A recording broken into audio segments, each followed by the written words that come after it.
Hello everybody. So today I'm going to help you all out with O Vos O Mis.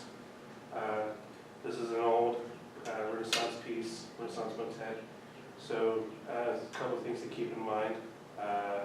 Nothing harsh, everything smooth, connected, lots of just back and forth. Don't let the air falter, slow down, none of that stuff. We want everything to be nice, right?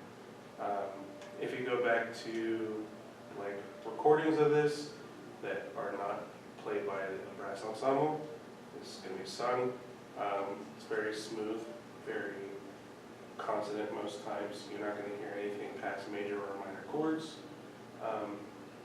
And yeah, it's just, your basic Renaissance polyphony. So we're going to start at the beginning. First thing to keep in mind, we start on an E minor chord. So those on the root, rock the root. Those on the third, the G, it's got to go up. And then you know what to do with the B. Okay. Cool. So when we start at the beginning.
in this specific run, obviously I heard a lot of first just because they're first part, but I could definitely use a lot more fourth. You're typically going to be down there, so a lot of those notes that are under the staff, you definitely got to bring out. So like the bar before C, you have low A to A in the staff. That's, you got to bring that out. But don't let the sound kind of, don't let it go down. You know, try and keep it firm, corners firm, and just really be confident on that. Right. For all these breath marks, observe them. They're going to be. I feel like these breath marks they're placed in points that really feel like they accent the phrase nicely. So like at measure 4, da da da da da,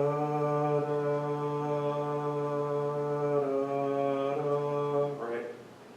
And there's a couple other points where there may be a birthmark at the end of a whole note. We're just I'll give you the breath, right? So also up there in the high register towards like B-ish, after B, before C, the pitch was really kind of like fighting with not just Zach, but also the rest of the ensemble.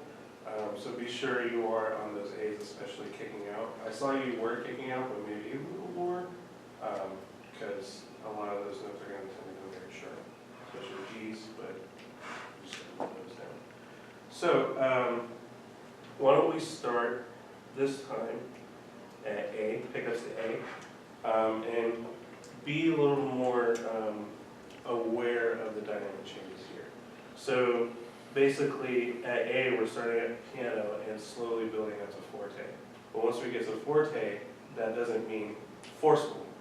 That just, this forte is a color instead of an actual dynamic. So we want it to feel different from the piano we just played, but we don't want it to hurt us, right? Cool. We'll start at A, pick up to A.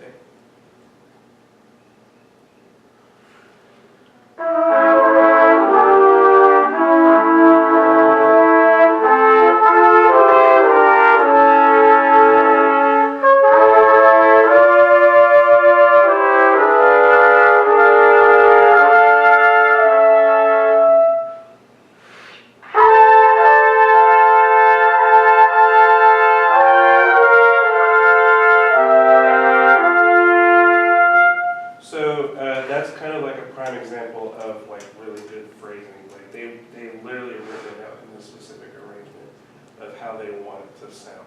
So say pickups to A is like, if this is piano and this is forte, we want it to start here, and then mezzo piano here, and then mezzo forte here, and then kind of inching closer and closer towards forte. But what we don't want is when we hit that forte is to be here at mezzo forte and then da da da, right? That's going to be, that's like a punch to the face. We don't want to really feel that. So when we do that again, and instead of just jumping each level, just gradually build it as you go along the phrase. Cool. Pick up to A.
a lot.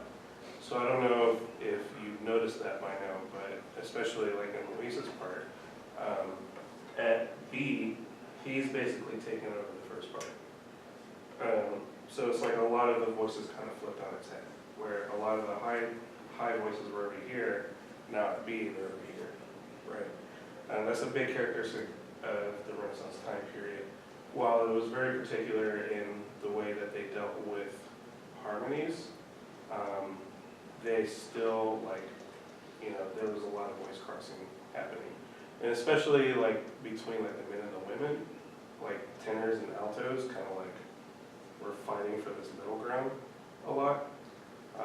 And that may be particularly noticeable with you two. I don't know if you sometimes notice that you're higher than him. Or, like, at the very end, after C, like 6 before the end, we have the first parts down on a low B, but then you're on a G in the staff, and you guys are, everyone else is above them, right? So the main point is we want to be able to embrace these characteristics of the time period and really bring them out in music. And so far, you guys are doing a pretty good job, right? So to end this out, why don't we go ahead and pick up where we started, or left off. 2 weeks before C.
So that's all I got for you guys.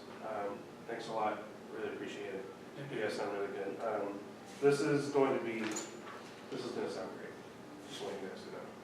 Whenever we play this for the high brass recital in April, this is going to sound really good. I won't be there, but I wanted to come read this morning. So, you know, keep up the good work.